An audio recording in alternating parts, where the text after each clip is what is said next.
now in the points. What's been the biggest factor towards that, do you believe? Is it your own comfort within the car, or is it the team as a whole getting an understanding of the car and its place and how to get the most out of it? No, I think it's always a combination of things, but mostly the fact that I think the first couple of races were really disrupted for many things, for many reasons, and the last couple were not. So for sure, I feel more and more comfortable in the team, with the car, with everything. So it took a little bit of time, but even if you never want to take any time to settle in or to get used to anything, but it's probably the way it is. But the main thing is we keep up that momentum and take it into all the races that are yet to come. So. An announcement today that Andrew Green's going to move up to CTO, a new technical director to be brought in at some point in the future. You've worked with World Championship winning teams.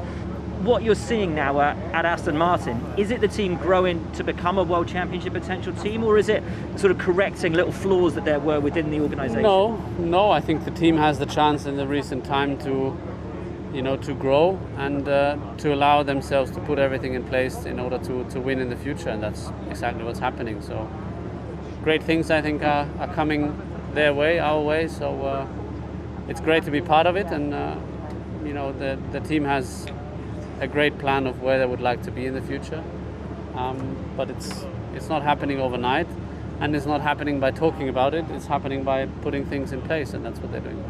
We can't see it because there's always masks in the way, but it feels like you've got a smile back on your face when you're driving again. Is that fair? Well, it depends. I mean, obviously I'm here to win, so it depends where I race and who I race and so on, but I think we all expected a bit more coming into the season, but it isn't where we expect it to be. But we still have a fight on our hands, some valid points that we would like to score to put ourselves in a better position for the future. So obviously in terms of regs, that's going to be it at the end of the year, and there's new regs coming, so there's not much drive for this year to push this car to make it faster at this stage. But I think everybody's in the same boat. Nevertheless, we've got a lot of races ahead of us, and I think it would be silly if you weren't tackling them to enjoy them as well, because that would be a tough time. Yeah. In France, sensational.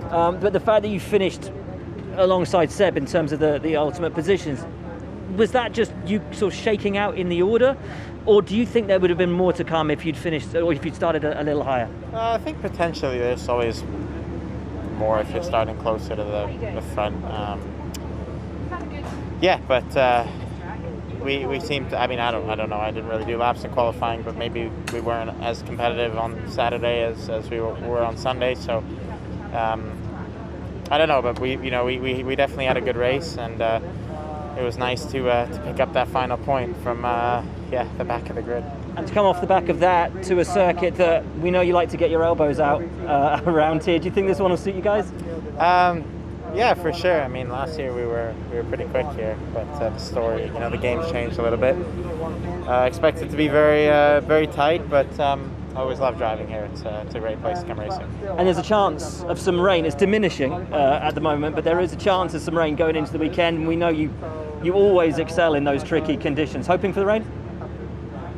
The last time it rained, I was on pole, so I can't say I'm not hoping for it. One quick one.